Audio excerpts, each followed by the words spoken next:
It started with small oddities. Missing items I knew I left on my desk. Furniture slightly out of place. Food I didn't remember buying appearing in my fridge. I shrugged it off, figuring I must be forgetful. Until the day I came home to find a sweater I'd never seen folded neatly on my bed. I asked my roommate Joe if it was his. He insisted it wasn't. That night, I awoke to creaking floorboards outside my room.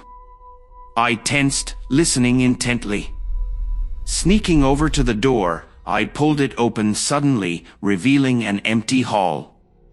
The sound didn't repeat. Uneasy, I convinced myself I imagined it. But the bizarre events kept escalating. One morning, I noticed the drain was clogged in the bathroom sink. I rolled up my sleeve and reached my hand down the drain, fishing around until I pulled out a mass of slimy hair. Not my normal color or length. Joe swore he wasn't pulling some creepy prank on me. Fear trickled down my spine. We started locking our doors at night. But the strange occurrences continued. Late one evening, I got up for a drink of water. Passing the bathroom, the light switched on. I froze, watching the sliver of light under the closed door. The distinct sound of the faucet running drifted out. Gripping a knife from the kitchen, I slowly turned the handle. The room was empty, sink still dripping. Hands shaking, I searched everywhere. Nothing. The paranoia was overwhelming. I decided to sleep on the couch by the front door to deter any intruders. Around 3 a.m., I startled awake to see a figure standing over me, watching. My hoarse scream turned to confused relief when I realized it was just Joe. "Dude, why are you sleeping out here?" "You look terrible," he said with concern. I tried explaining the bizarre happenings as he shook his head. "You've been really stressed lately. I think you need help." Even I had to consider the possibility that this was all in my mind. Joe made me promise to call a psychiatrist in the morning. Exhausted, I went to bed and instantly passed out. I awoke feeling more clear-headed. Joe was right, I had let anxiety get the best of me. Everything would be fine now. In the kitchen, I found Joe cooking breakfast, humming cheerfully. As I sat down to eat, I did a double take. His right hand was badly burned. "Hey man, what happened to your hand? It looks painful." He glanced down casually. "Oh weird, it does look kind of red and swollen, huh?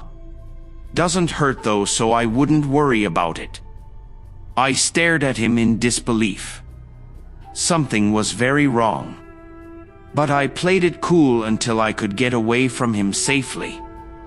I went to the bathroom and splashed water on my face, staring hard at my haggard reflection. That's when Joe appeared behind me in the mirror, his face morphing into a dark grin. I spun around. He was standing there calmly, as if nothing happened.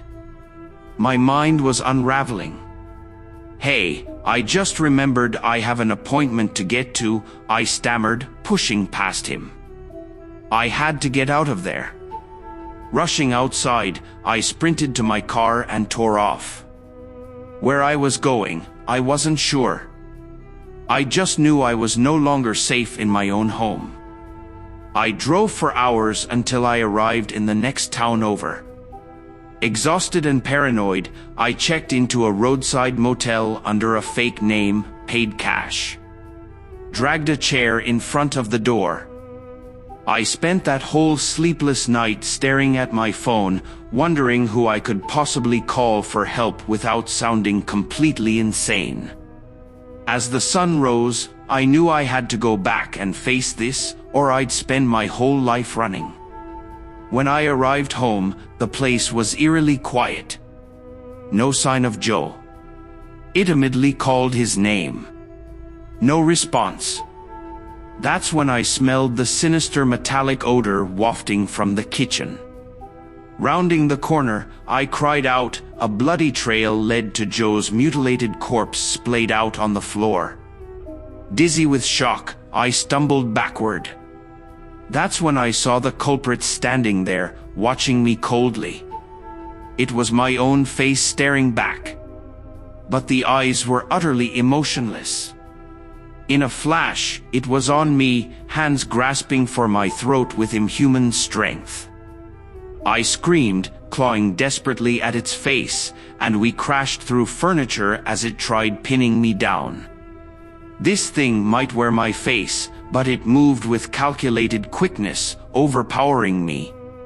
Summoning my last burst of strength, I kneed it hard in the stomach and scrambled away when it recoiled.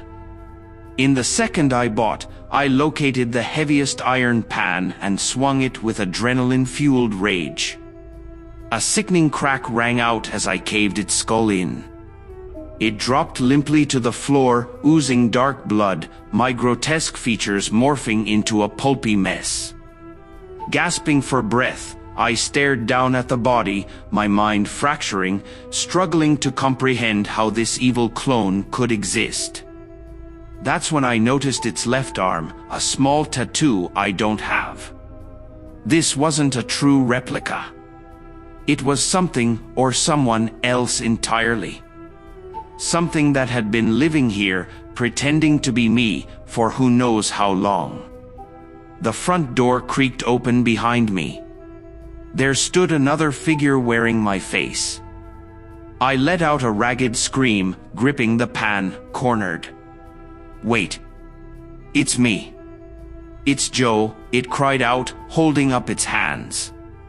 It spoke in Joe's voice. I wavered, pan raised warily. It slowly stepped closer. Come on, you know me, buddy.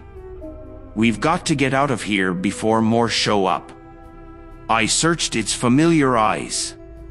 My gut said I could trust this one.